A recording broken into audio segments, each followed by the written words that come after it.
Congress prepares for first vote on tax cut plan.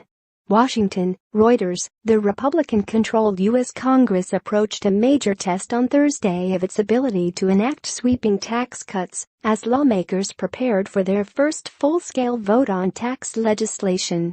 Republicans in the House of Representatives were expected to take up their bill to cut federal tax rates on corporations, small businesses and individuals after an 11:30 a.m. (16:30 GMT) meeting with President Donald Trump, who wants to sign a tax package into law before year-end. U.S. House Speaker Paul Ryan told Fox News early on Thursday he was confident his chamber had the votes to pass their version of the plan. A vote was expected early on Thursday afternoon. Big vote tomorrow in the House. Tax cuts are getting close, the Republican president tweeted on Wednesday night. But Trump's tax reform hopes have begun to encounter resistance in the Senate, where the Republicans' narrow majority means they have to keep almost everyone in the party on board. The Senate version of the tax bill has faced criticism from some Republican lawmakers, including Senator Susan Collins, who helped sink a Republican effort to repeal Obamacare earlier this year.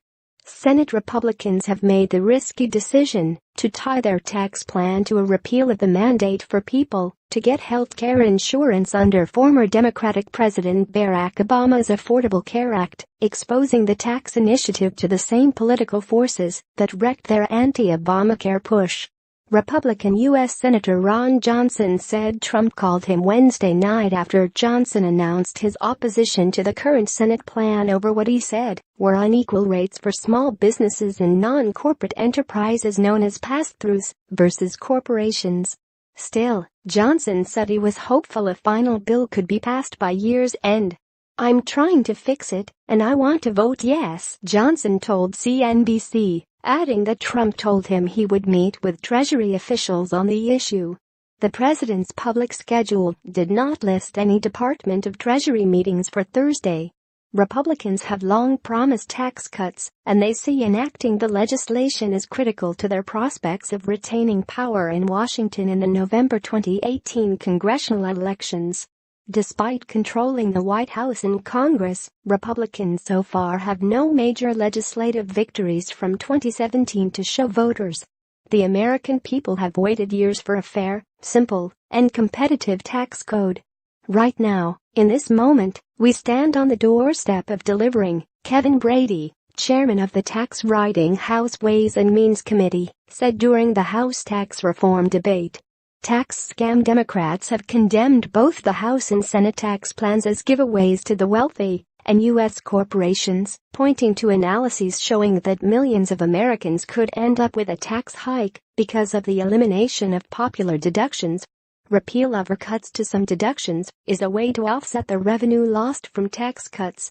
This is not a tax plan. This is a tax scam, said Representative Maxine Waters, a California Democrat. Nonpartisan congressional analysts have also said the provision to repeal the health insurance mandate in the Senate version would drive up premium costs and cause some 13 million Americans to lose coverage. It also sets individual tax rate cuts to expire, while reductions for corporations are permanent. The Senate and House tax plans must eventually be reconciled and merged into a final plan that can pass both chambers before it goes to Trump to sign into law. "We'll find a middle ground, and we'll get it to the president's desk. This is a big deal for us," Republican Representative Tom Coles told MSNBC. The main challenge facing Republicans remains the 100-seat Senate, where they can lose no more than 2 votes from their 52-48 majority if they hope to enact tax reform. Senator John McCain, a Republican who also voted against his party's health care overhaul effort earlier this year, and his colleagues Bob Corker and Lisa Murkowski, are considered critical votes along with Collins.